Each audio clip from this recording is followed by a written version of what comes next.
Shalom Bapak Ibu Saudara. Saya percaya saudara adalah orang-orang yang diberkati oleh Tuhan, menikmati rancangan-rancangan Tuhan, karena itulah rancangan Tuhan yang terbaik. Anda menjadi orang yang berhasil, Anda menjadi orang yang berbuah, Anda menjadi orang-orang yang jadi berkat bagi hormat dan kemuliaan Tuhan. Allah tidak menciptakan engkau menjadi orang kalah dan gagal, tetapi menjadi orang yang sukses roh, jiwa, dan tubuh Anda.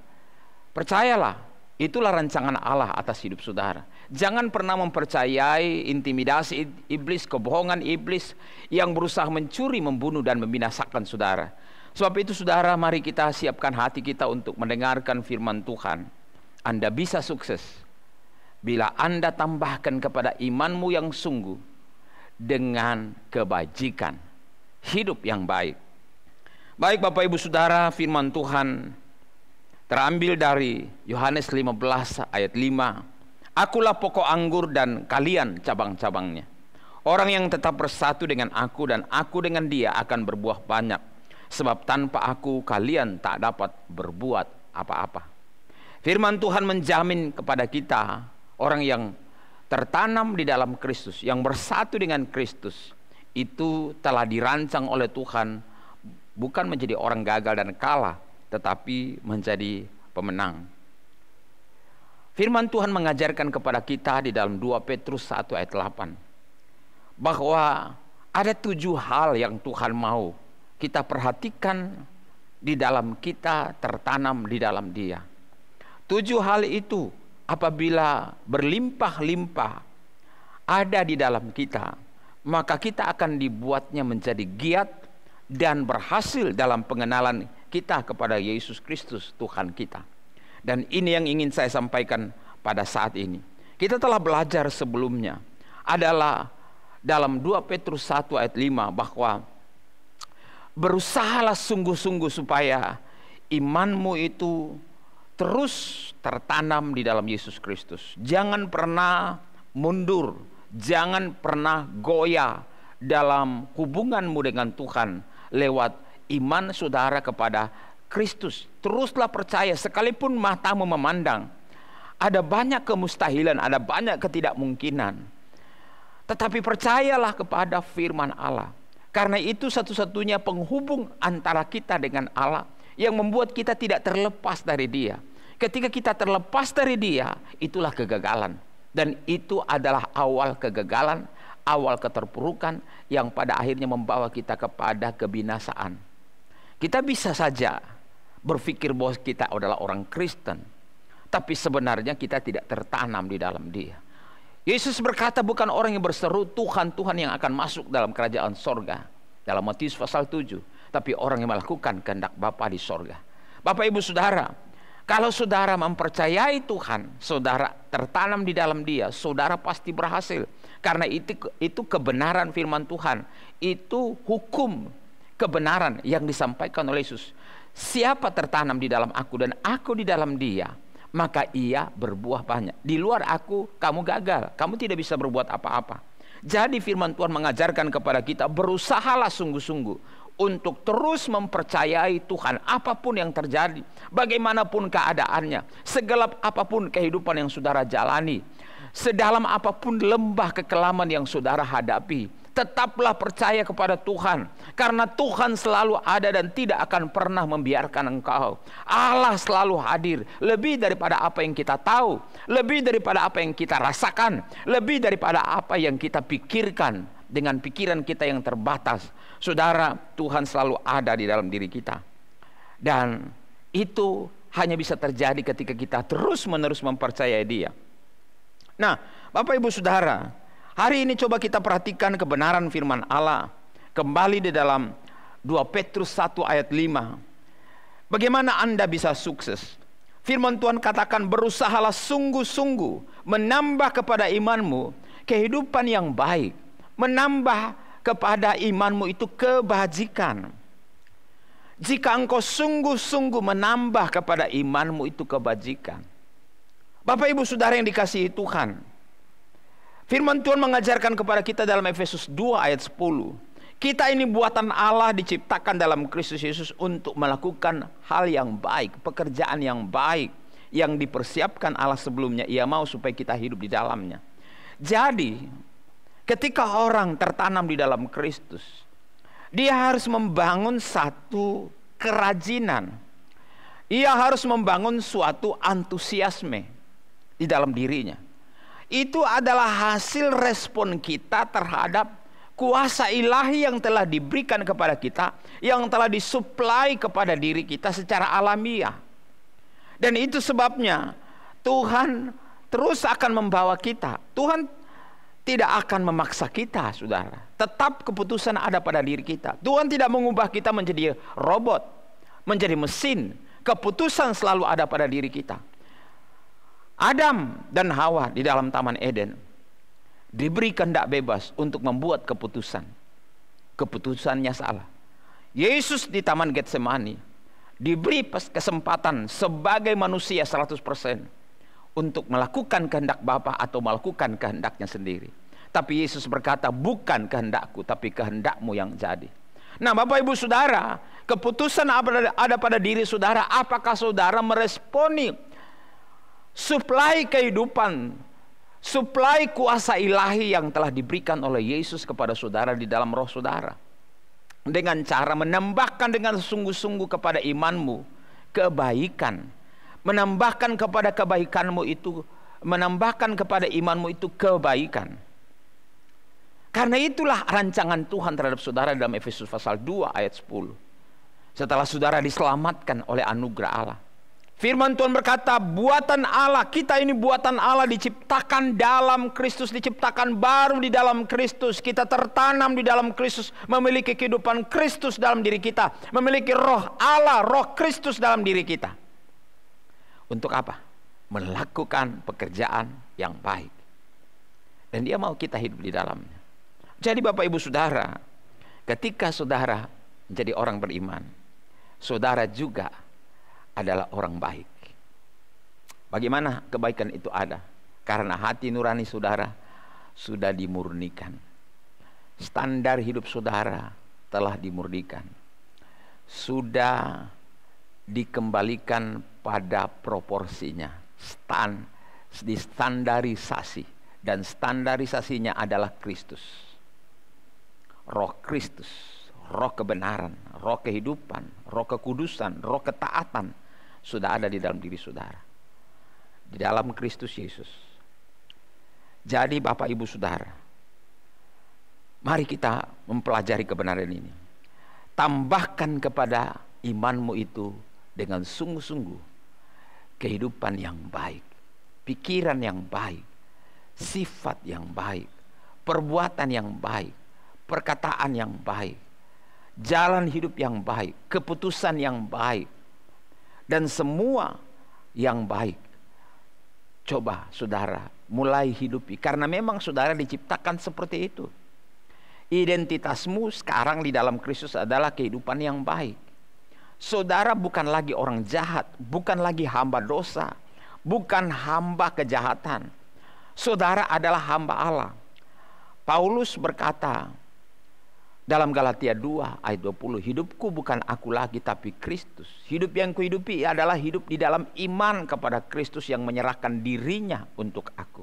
Bapak Ibu Saudara, kepada Titus Paulus menulis dalam pasal 3 ayat 8. Perkataan ini benar dan aku mau supaya engkau dengan yakin menguatkannya, agar mereka yang sudah percaya kepada Allah sungguh-sungguh berusaha. Sungguh-sungguh berusaha. Setiap orang yang tertanam di dalam Kristus Yesus harus terus menguatkan dirinya, harus meyakinkan dirinya terus-menerus bahwa mereka adalah orang baik. Jadi dengan demikian, setiap orang yang terhubung dengan Kristus sebagai pokok anggur, ia sungguh-sungguh berusaha melakukan pekerjaan yang baik. Sungguh-sungguh melakukan pekerjaan baik. Jangan pernah berpikir bahwa itu sulit, itu sangat sukar. Tidak, saudara. Allah memang tidak memaksa saudara, tetapi Allah membuat saudara menjadi sukacita. Secara alamiah, pelan, tapi pasti akan ada perubahan-perubahan yang secara signifikan terjadi dalam hidup saudara. Semakin hari semakin baik. Dalam perjanjian lama, kalau Tuhan menuntut saudara melakukan sesuatu, saudara tidak mentaati, langsung dikutuk. Tetapi dalam perjanjian baru, di dalam Kristus Yesus, oleh anugerahnya, ketika saudara masih kalah, masih gagal, Tuhan terus beri kesempatan kepada saudara. Karena Tuhan tahu bahwa roh di dalam diri saudara, itu roh kebenaran, akan terus menuntun saudara. Respon itu dengan kesungguhan, maka pasti akan berbuah kebaikan. Saudara akan menjadi perlahan-lahan akan menjadi orang baik, dan saudara tidak akan menyadari kapan saudara berubah menjadi orang baik. Percaya itu. Buatlah pikiran saudara memikirkan seperti kata Paulus, semua yang baik, semua yang mulia, semua yang sedap didengar, semua yang disebut kebajikan, semua yang kudus. Pikirkan, taruh itu dalam rohmu, taruh itu dalam pikiranmu. Deklarasikan itu dalam hidupmu. Jangan fokus kepada kekurangan, kelemahanmu, ketidakbaikanmu. Fokuslah kepada kebaikan-kebaikanmu dan kebaikan orang. Jangan pernah menghakimi orang dan menghakimi diri sendiri. Karena Tuhan telah menciptakan engkau baru, sama sekali baru di dalam Kristus Yesus. Sementara itu engkau terus membangun semangat, berkesungguhan untuk melakukan pekerjaan baik. Pekerjaan baik ini menyangkut segala sesuatu yang baik. Pekerjaan melayani Tuhan, pekerjaan berdoa, pekerjaan mentaati Tuhan, pekerjaan-pekerjaan dalam dunia kerja, dalam dunia bisnis, dalam aktivitas hidupmu di sekolah, di kampus, itu semua pekerjaan Allah. Firman Tuhan dalam Kolose pasal 3 ayat 23 berkata, apapun yang kau lakukan, lakukan dengan segenap hatimu, bukan seperti untuk manusia tetapi untuk Tuhan. Karena dari Tuhanlah engkau akan mendapat upah yang ditentukan bagimu. Bapak Ibu Saudara yang dikasihi Tuhan, apapun yang kau lakukan, itu adalah pekerjaan baik, dirancang oleh Tuhan. Engkau telah dimodifikasi oleh Allah, rohmu telah dimodifikasi, inti kehidupanmu telah dimodifikasi. Bukan sekedar dimodifikasi, tetapi diciptakan baru. Engkau telah dirancang untuk satu tujuan yang terbaik, yang mulia di dalam hidupmu. Sadari itu terus-menerus dalam hidupmu. Engkau bukan orang jahat, engkau bukan pendosa, engkau adalah ciptaan baru. Engkau adalah orang baik. Teruslah fokus kepada kebaikanmu di dalam Kristus Yesus, bukan kebaikanmu semata-mata. Itu adalah pekerjaan Allah. Karena Allah itu baik, baik di dalam dirimu, maka segala pikiranmu, perasaan, kehendakmu, tujuan-tujuan hidupmu, aktivitas hidupmu, karya-karyamu, pelayanan-pelayananmu, ibadah-ibadahmu, semuanya itu adalah kebaikan. Janganlah membuat saudara terganggu dengan hal-hal yang tidak baik. Pikiran yang tidak baik, baik terhadap dirimu maupun terhadap orang-orang di sekitar kehidupanmu.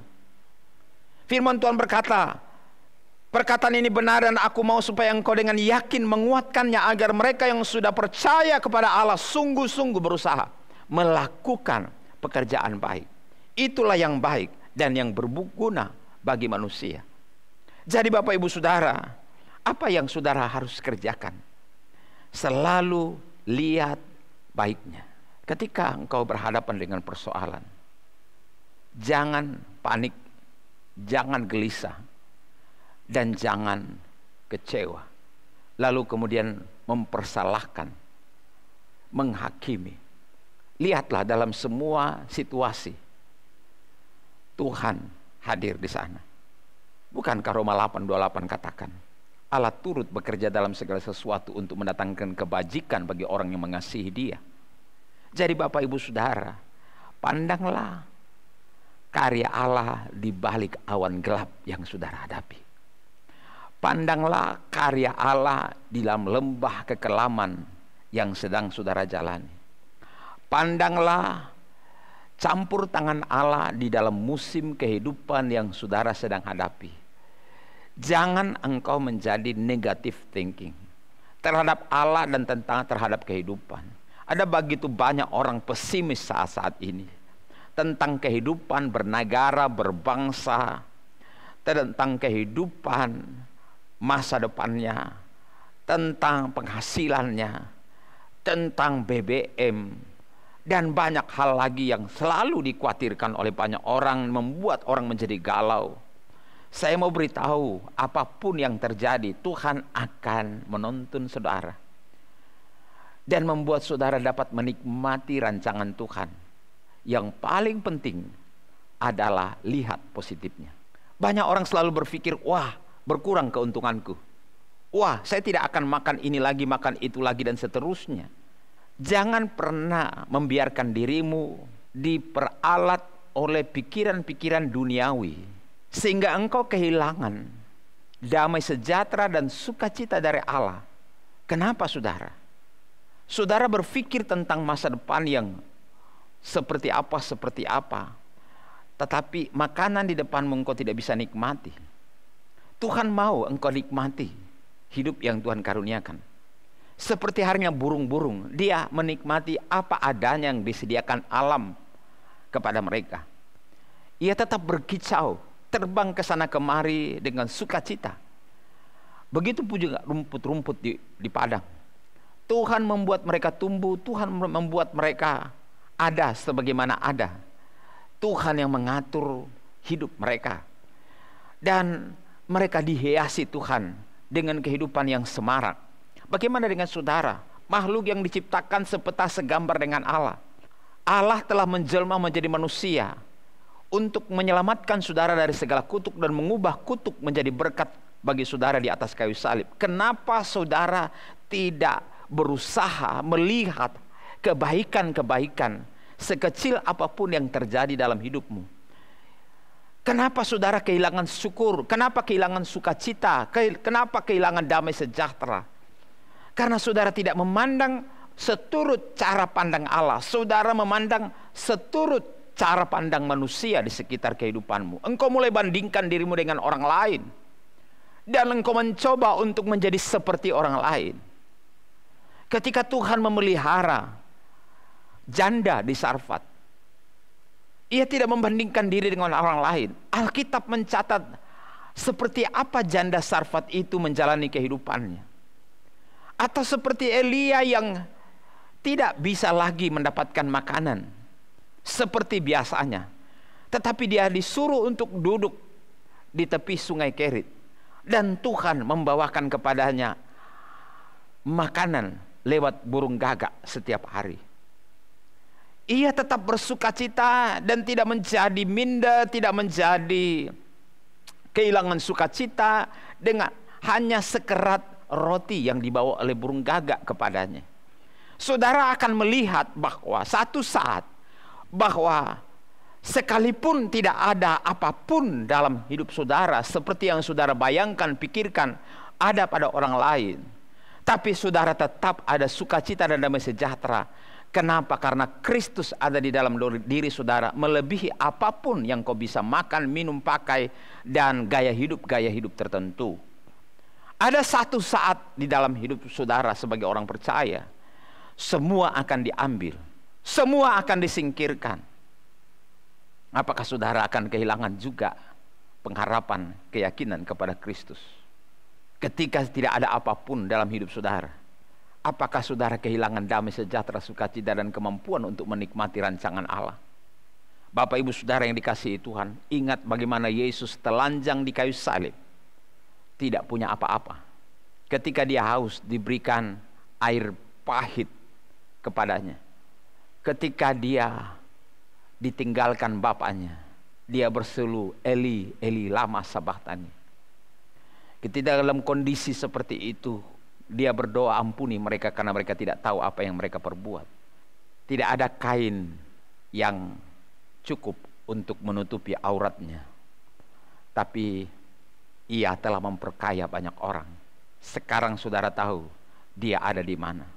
Dia punya langit, dia punya bumi. Dia tidak pernah merasa takut kehilangan apapun dalam hidupnya. Yang terpenting adalah ia ada dalam kehendak Bapa. Saudara, tambahkanlah kepada imanmu itu kebaikan hati. Melihat segala sesuatu dalam hidupmu dengan syukur, dengan sukacita dan damai sejahtera. Paulus menulis kepada Titus pasal 3 ayat 1 dan 2. Ingatkanlah mereka supaya mereka tunduk pada pemerintah dan orang-orang berkuasa, taat, siap untuk melakukan setiap pekerjaan yang baik. Janganlah mereka memfitnah, jangan mereka bertengkar, hendaklah mereka selalu ramah, bersikap lemah lembut terhadap semua orang. Ini kebaikan-kebaikan. Ayat 3 katakan, karena dahulu kita juga hidup dalam kejahilan, tidak taat, sesat, menjadi hamba berbagai-bagai nafsu dan keinginan, hidup dalam kejahatan dan kedengkian, keji, saling membenci dan seterusnya. Jadi saudara, Allah telah mengubah hidup saudara. Saudara tidak lagi hidup dalam kegelapan-kegelapan hawa nafsu dan segala sesuatu yang tidak baik, tidak berkenan kepada Allah. Tapi firman Allah mengajarkan kepada kita, Tuhan akan menolong saudara. Dulu saudara tidak hidup baik, tapi sekarang saudara diciptakan baru, saudara baik. Jadi suplai kuasa ilahi, suplai anugerah Allah kepada saudara yang tertanam di dalam Kristus Yesus, membuat saudara berkecukupan dalam segala hal, bahkan berkelimpahan dalam berbagai kebaikan. Saudara menjadi baik kepada orang. Saudara rela menolong orang. Saudara rela berkorban. Saudara rela memberi. Saudara rela memberi perhatian, kepedulian kepada pekerjaan misi, kepada pekerjaan pelayanan, dan semua penyelenggaraan pelayanan. Saudara melakukan itu karena kebaikan Tuhan ada di dalam saudara. Dan itulah kebaikan yang Tuhan mau saudara lakukan dalam hidup saudara. 2 Korintus 9 ayat 8 berkata, Allah sanggup melimpahkan segala kasih karunia kepada kamu, supaya kamu senantiasa berkecukupan dalam segala sesuatu, dan malah berkelebihan dalam pelbagai kebajikan. Tuhan sanggup mensuplai semua ini dalam kehidupan saudara, sehingga saudara melimpah kebaikan, melimpah dengan karunia Allah, melimpah dengan segala sesuatu, berkelebihan bahkan dalam kebajikan-kebaikan. Dan itu sebabnya saudara tidak menahan diri. Orang baik itu selalu terbuka tangannya, terbuka hatinya, terbuka pikirannya, terbuka juga kantongnya tentunya, terbuka juga dompetnya. Kenapa? Gereja mula-mula ketika mereka hidup sebagai orang percaya, dan kondisi pada waktu itu orang-orang percaya dalam keadaan miskin, mereka kekurangan, mereka saling peduli, saling perhatikan satu dengan yang lain. Lalu dibawalah kepada rasul-rasul segala sesuatu untuk bisa dibagi kepada sesama jemaat. Dan untuk itu Tuhan minta lewat para rasul supaya dibentuk pemimpin-pemimpin, orang-orang dapat dipercaya, yaitu pelayan-pelayan yang disebut diaken, untuk pelayanan sosial, pelayanan diaken, supaya bisa memperhatikan orang-orang lemah, memperhatikan pelayanan para rasul, memperhatikan orang-orang susah. Dan itu sebabnya di dalam gereja kita ada yang disebut pelayanan orang susah, pelayanan orang sakit. Kita menjadi sahabat orang susah, sahabat orang sakit. Kita hadir dalam segala keadaan daripada jemaat Tuhan dan orang-orang yang membutuhkan pertolongan. Ada begitu banyak orang yang butuh pertolongan. Kita juga hadir dalam pelayanan-pelayanan misi, menyelamatkan orang dari api neraka, supaya mereka selamat, supaya dibebaskan dari murka Allah yang akan datang. Itulah pelayanan kebajikan. Pelayanan kebajikan menuntut doa kita. Pelayanan kebajikan menuntut support dana kita. Pelayanan kebajikan menuntut respon kita untuk pergi memberitakan kabar baik kepada setiap orang. Saudara tidak bisa berdiam diri dan berkata, itu bagiannya orang lain, itu bukan bagian saya. Bapak Ibu, kalau engkau murid Kristus, engkau diciptakan untuk pekerjaan yang baik yang disiapkan oleh Allah sebelumnya. Ia mau engkau hidup di dalamnya, bukan berpangku tangan. Jadi saudara, 2 Korintus 9 ayat 7 berkata, hendaklah masing-masing memberikan menurut kerelaan hatinya, Jangan dengan sedih hati atau karena paksaan, sebab Allah mengasihi orang yang memberi dengan sukacita. Kebaikan yang disertai dengan kerelaan, kebaikan yang disertai dengan ketulusan, kebaikan yang disertai dengan sukacita, Tuhan berkati. Jangan pernah melakukan sesuatu karena dilihat orang. Banyak orang memberi, melakukan ini, melakukan itu, mengembalikan milik Tuhan supaya dilihat orang, supaya dipuji orang, supaya dihormati orang. Saudara, firman Allah tidak pernah mengajarkan kita seperti itu.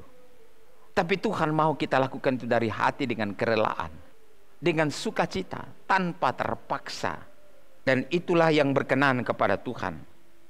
Firman Tuhan kemudian menyatakan, bagi orang yang sudah menerima kebaikan Tuhan ini, 2 Korintus 9 ayat 10, Ia yang menyediakan benih bagi penabur dan roti untuk dimakan, Ia juga akan menyediakan benih bagi kamu dan melipat gandakannya dan menumbuhkan buah-buah kebenaranmu. Jadi saudara, suplai anugerah Tuhan yang melimpah kepada carang, maka apa yang terjadi? Ia menyediakan benih bagimu sebagai penabur, roti untuk mencukupkan kebutuhan hidupmu, dan Ia menyediakan benih bagimu untuk engkau tabur karena engkau orang baik. Orang baik selalu diberi benih untuk dia tabur. Tapi orang yang tidak baik, tidak punya spirit kebajikan dalam dirinya, ia akan menampung, dan akibatnya ia tidak pernah punya benih untuk dia tabur.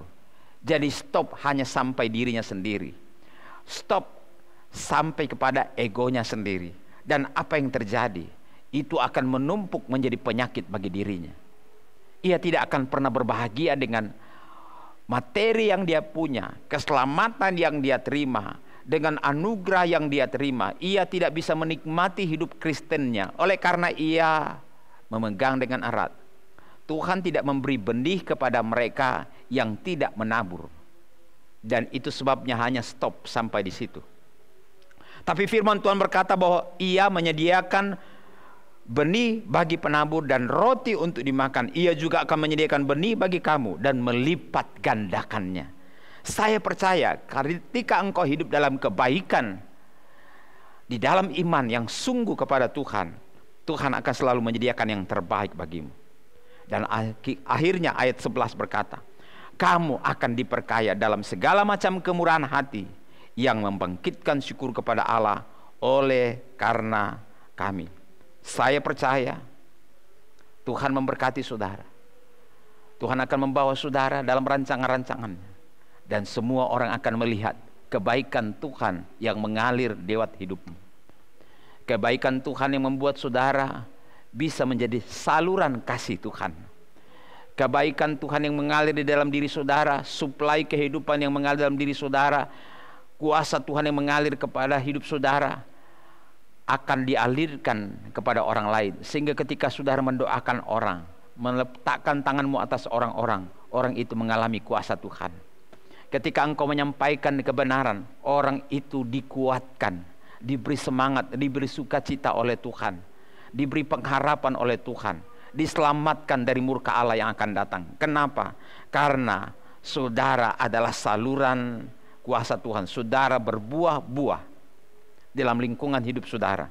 Filipi pasal 4 ayat 5 akhirnya berkata, hendaklah kebaikan hatimu diketahui semua orang. Tuhan sudah dekat. Bukan berarti kebaikan hatimu itu saudara promosi, saudara gembar-gemborkan bahwa saya orang baik. Tidak perlu. Saudara cukup melakukan kebaikan-kebaikan saja, dan orang akan tahu bahwa engkau punya buah. Tidak perlu engkau gembar-gemborkan bahwa saya berbuah di sini, berbuah di situ, dan seterusnya. Tetapi orang akan merasakan, orang akan menikmati, orang akan berkata bahwa orang ini baik. Bukan saudara sendiri yang berkata saya orang baik. Orang yang akan memberi kesaksian tentang engkau bahwa engkau orang baik. Tuhan akan memberi kesaksian kepadamu bahwa engkau orang baik. Ketika di ujung jalanmu, Tuhan akan berkata, sabaslah engkau hai hambaku yang baik dan setia. Engkau setelah setia perkara kecil, aku mempercayakan kepadamu perkara yang lebih besar. Jadi Bapak Ibu Saudara, bersungguh-sungguhlah tambahkan kepada imanmu suatu kebajikan.